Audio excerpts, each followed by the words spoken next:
The phone buzzed on the nightstand, its screen casting a cold blue glow across the bedroom. My heart lurched, not from the sound but from the name flashing. Claire. It was 2:17 a.m. Why was my wife's best friend texting her now? I reached for the device, my fingers trembling as if it might burn me. The notification preview taunted. Miss you already. Last night was. The rest was locked behind her passcode, a digital wall I'd never breached. My chest tightened, breath shallow, as I stared at the phone, its light now dimming like a fading pulse. Lila slept beside me, her breathing soft, oblivious to the storm brewing in my skull. I wanted to shake her awake, demand answers, but the weight of 8 years together pinned me to the mattress. Instead, I lay there, eyes tracing the familiar cracks in our apartment ceiling, each one a map of doubts I'd ignored for months. Her late-night work calls, the way she angled her phone away when texting, the vague Instagram stories, blurry city lights, wine glasses, no tags. I told myself it was nothing. People drift. Marriages ebb. But that text, those 3 dots trailing into secrecy, felt like a blade slicing through my rationalizations. Morning came, gray and heavy, the Seattle drizzle smearing the windows. Lila was already up, humming in the kitchen, the scent of coffee curling through the air. I gripped my mug, the ceramic warm against my palms, and watched her scroll through her phone, her lips twitching into a smile. Work stuff? I asked, my voice tighter than I meant. She glanced up, her hazel eyes catching the light. Yeah, just emails. You know how it is. Her tone was light, but her fingers hesitated, a split-second pause before she locked her phone. I nodded, swallowing the urge to snatch it, to demand why Claire was texting her at 2 a.m. Instead, I let the moment slip, the silence between us thick with unspoken questions. The day dragged, my mind replaying that notification like a looped video. At my co-working space downtown, the hum of laptops and clinking coffee cups faded into a dull roar. I opened Lila's Instagram, her latest story a photo of her laughing at a dimly lit bar, captioned late nights, good vibes. No location tag. No mention of who she was with. My thumb hovered over Claire's profile, her grid a mix of artsy coffee shots and cryptic quotes about living your truth. I clicked her story, a mirror selfie, her dark hair spilling over a leather jacket, the background unmistakably the same bar as Lila's. My stomach churned. Coincidence, I told myself. They're friends. Friends hang out. But the doubt festered. That night, Lila said she had a client dinner. Late one, she mumbled, slipping into heels, her perfume sharp and unfamiliar. I nodded, my eyes on her phone as she tucked it into her purse. Have fun, I said, the words tasting like ash. The door clicked shut, and I was alone with the hum of the fridge and my spiraling thoughts. I opened our shared Google Calendar, something we'd set up to stay connected during her long work hours. Her evening was marked client MTG, 7 to 9. It was 9:30 now. I refreshed her location on Find My Friends, a habit I'd sworn I'd never indulge.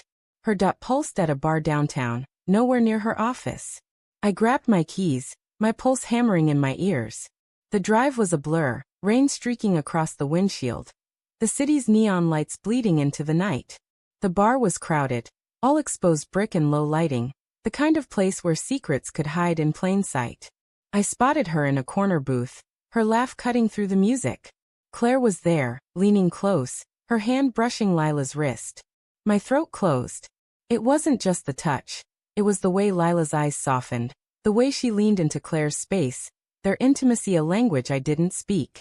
I stood frozen, the room tilting.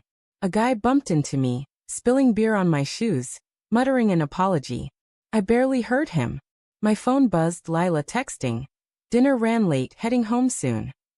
The lie stung, sharp and cold. I wanted to storm over, to scream, but my feet wouldn't move. Instead, I slipped out, the rain soaking through my jacket, my mind a tangle of heartbreak and rage. Back home, I paced the apartment, the hardwood creaking under my steps. Her phone was always locked now, her notifications silenced. I'd noticed it weeks ago but brushed it off. Work stress, I told myself. Now each memory felt like a breadcrumb leading to this betrayal. The late nights, the girls' trips with Claire, the way she'd stopped sharing her day with me. I opened my laptop, my fingers shaking as I logged into our shared iCloud. Her messages synced, a digital confession I wasn't ready for. Text to Claire, months of them. Can't stop thinking about you.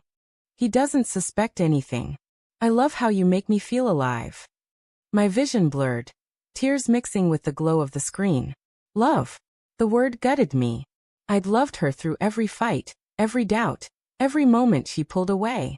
I thought we were rebuilding, that her distance was temporary. But she'd been building something else, with Claire, in secret corners of our digital life. When she came home, the air crackled with tension. "You're up late," she said, kicking off her heels, her voice too casual. I held up my phone, the screenshot of her texts glowing like an accusation. Her face drained of color, her eyes darting to the door, then back to me. "It's not what you think," she started, but her voice cracked, betraying her. "Not what I think." My voice was low, trembling with fury. "I saw you, Lila. At the bar. With her." The words spilled out, raw and jagged. "How long? How long have you been lying?" She sank onto the couch, her hands twisting in her lap. "It just happened. I didn't mean for it to go this far." Her voice was small, but it carried no remorse, only fear of being caught. "Claire and we connected. I didn't know how to tell you." "Connected?" I laughed, the sound bitter. "You're my wife, Lila. We share a life, a home, a fucking Netflix account. And you're connecting with your best friend behind my back." She flinched, but her eyes hardened.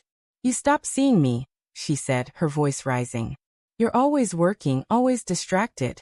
Claire listens. She gets me." The words landed like a punch. I wanted to scream that I'd been there, waiting for her to let me in. But the truth stung. I'd missed the signs, buried in my own routine. Still, her betrayal wasn't my fault. "So you lied? You built a whole secret life." My voice broke. "You didn't even try to fix us." She looked away, her silence louder than any confession. The room felt too small, the walls closing in with the weight of our shattered trust. I grabbed my jacket, my keys, anything to escape the suffocating truth. "I'm done," I said, the words final, cutting through the haze of her excuses. As I stepped into the rain, my phone buzzed. A text from Claire. "I'm sorry you found out this way." I stared at it, the audacity searing through me. I didn't reply. Instead, I blocked them both, their digital presence erased with a tap. But the real erasure, the untangling of 8 years, the unraveling of who I thought we were, that would take longer. The rain hid my tears as I walked, the city swallowing me whole, its lights blurring into the shape of my broken heart.